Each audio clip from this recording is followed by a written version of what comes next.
अस्सलाम वालेकुम। मैं थोड़ा अपना वीर शाहजहान ते अज मैं तुहानूं दिखाना कि थोड़ा जिहा शुगल मेला। ठीक है, मैं अज अपने घर हाँ ते मेरा जिहड़ा छोटा भाई है ना, ए देखो इनू पता नहीं की होया। भाई ओ भाई इधर देखा जी। हेलो भाई, मेरा रो रहा है, पता नहीं इन्हू होया कि ये कहता मेरी शादी कर दे। भाई छोटा है, चौथे नंबर ते, लेकिन गल जिहड़ी इन्हें नहीं मनता। तनवीर भाई ओ उठ पठन चलिए, उठ वो। लो जी ये हाल ने निक्कियां दे। ठीक है, वड्डियां तो तरले कराउंदे आ, कहता जी मैं नहीं जाना। ठीक है, जो थोड़ा दिल करदा कर लो। ठीक है, मेरे तो काम नहीं हुंदा। सही है, मैं बड़ा होने तक कीता, अजे तक इहदी उम्र पता किन्नी आ, 14-15 साल।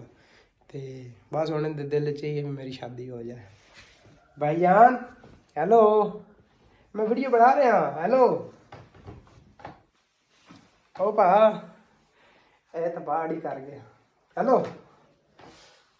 भाई उठ जा। तनवीर है ये मेरा छोटा वीर है, बड़ा लाडा है, लेकिन हुण बड़ा पक्का होया पिया।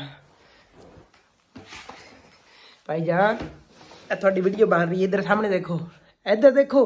ओए एक बारी वेख तो सा कैमरे लू वेख। ओए मैं तेन मैं कह रहा मैं वीडियो अपलोड कर देनी है, इधर वेख ला।